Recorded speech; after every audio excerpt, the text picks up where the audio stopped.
नीलवन जंगल हरा भरा, रहस्यमय और असाधारण था। यहाँ हजारों जानवर रहते थे, लेकिन सत्ता दो ही कबीलों के बीच घूमती थी, भेड़ियों का कबीला और लकड़बग्घों का कबीला। भेड़ियों के कबीले का नेतृत्व करता था काल भैरव, तेज, धीर और युद्ध प्रशिक्षित। उसकी चाल देख शिकारी भी डर जाए। लकड़बग्घों की रानी थी झूमा, चालाक, साहसी और कट्टर। उसकी आंखों में आग और दिमाग में युद्ध होता था। दोनों कबीलों के बीच वर्षों से संघर्ष चला आ रहा था, परंतु खुला युद्ध अभी तक नहीं हुआ था। नीलवन की सत्ता का कोई ताज नहीं था, लेकिन जिसने डर पैदा किया वही जंगल का राजा कहलाता। वीडियो एक नन्हा लकड़बग्घा था, छोटा, चंचल, मासूम। उसका नाम अजीब था, लेकिन वो पूरे कबीले का चहेता था। वह पेड़ों के नीचे कहानियां सुनता, रानी झूमा से सवाल पूछता और कबीले को हौंसाता। एक रात वह अकेला क्रूरता घाटी की ओर चला गया, एक रहस्यमय जगह जहां जाना मना था। कहते हैं वहां की हवाओं में पुरानी लाशों की गंध थी।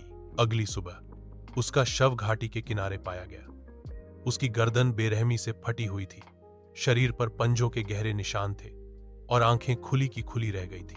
झूमा का कलेजा कांप उठा। उसने चिल्लाकर कहा, "ये भेड़ियों की करतूत है, काल भैरव को जवाब देना होगा।" शोक का समय नहीं था। झूमा ने उसी रात निर्णय लिया। 3 दिन के भीतर लकड़बग्घों की एक गुप्त टुकड़ी भेड़ियों के गांव क्रूरता बस्ती में घुस गई। वहां अधिकतर जवान शिकारी भेड़िए दूर जंगल में थे। गांव में बच्चे, बूढ़े और माएं थीं।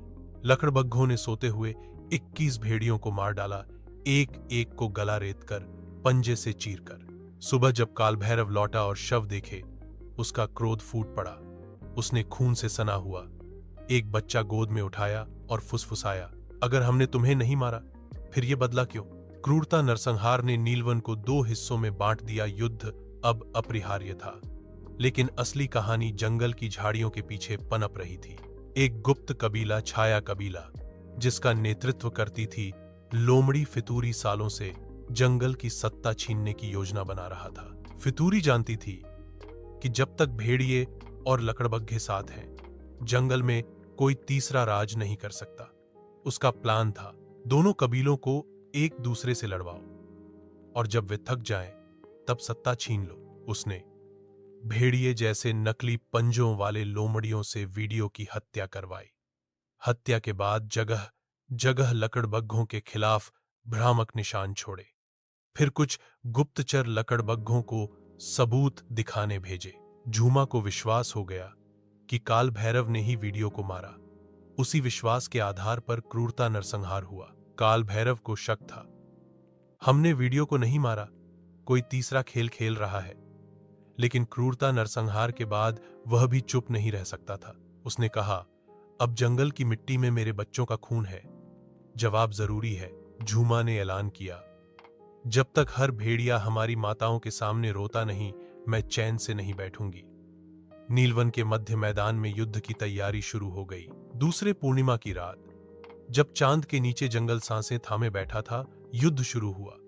भेड़िए संगठित, चुपचाप शिकार करने वाले, लकड़बग्घे झुंड में टूटने वाले, खतरनाक और हट्ठी। पहला हमला लकड़बग्घों ने किया। पेड़ों की छांव में छुपकर भेड़ियों के ऊपर झपटे। भेड़ियों ने पीछे हटते हुए जवाबी हमला किया। पंजे लहू से सनने लगे। 3 दिन तक लगातार लड़ाई चली। पेड़ जल उठे, नदियां लाल हो गईं, बच्चे रोते रहे और जंगल चीखता रहा। जब चौथे दिन दोपहर को दोनों सेनाएं पूरी ताकत से भिड़ रही थीं, तभी एक बुढ़िया लोमड़ी युद्ध मैदान में आई।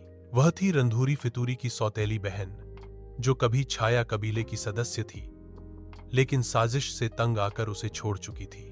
उसने ऊंची आवाज में कहा, "ये युद्ध एक झूठ पर खड़ा है। वीडियो की हत्या भेड़ियों ने नहीं की। क्रूरता, नरसंहार एक साजिश का नतीजा था।" पूरा मैदान चौंक उठा। रंधूरी ने एक थैला खोला, जिसमें नकली पंजे, हत्या की रात के नकली निशान और फितूरी के लिखे आदेश थे। झूमा ने थैले से सबूत निकाला और देखा, वह रो पड़ी। "हमने अपने ही बच्चों का बदला अपने ही जैसे निर्दोषों से ले लिया।" काल भैरव स्तब्ध था।